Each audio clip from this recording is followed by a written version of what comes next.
Kaakati abalogo ba kuno ndowooza essaawa mutandike okutokomoka omugambo gwammwe kubanga oluvannyuma lwa Sheebah Karungi okuholdinga konsati ye naye gye yaviiriddeyo official okubeera ng'atandika okureleasinga ebifaananyi eby'olubuto lwe.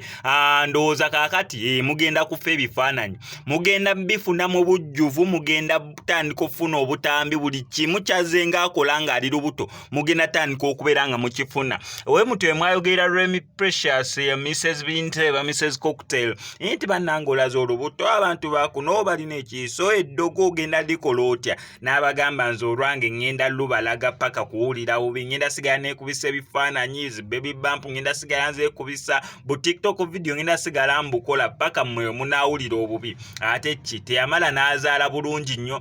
Ne Phoebe naye mwamugamba ekintu kye kimu.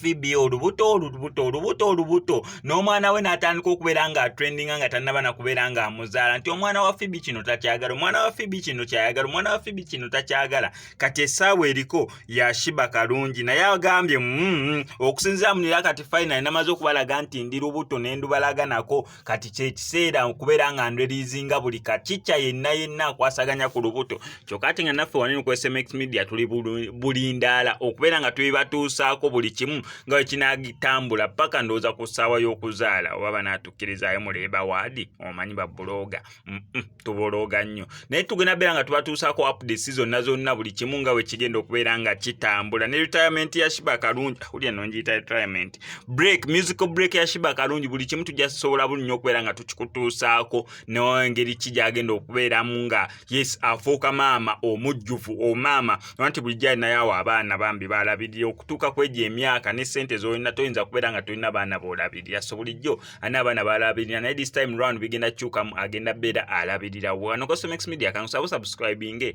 onigende ku notification bell tojja kubeera mu nzikiriza nkutegeeze ku Sheyi Ssebugwawo azze okubeera ng'akutaasa ennaku n'embeera embi mw'oli mu kubeera ng'oyita naddala ggwe ali ebweru nga visa egaanye onoonyeza omulimu gugaanye empapula zikutawaanya ssente zikuyita myagaana gyangalo otawanyizibwa ensonga z'omukwano. Sheyi Ssebugwawo azze okubeera nga akutaasa ennaku eyo ng'akulombera edduwa. Mukubireko ku ennamba y'essimu tojja kubeera nga wejjusa.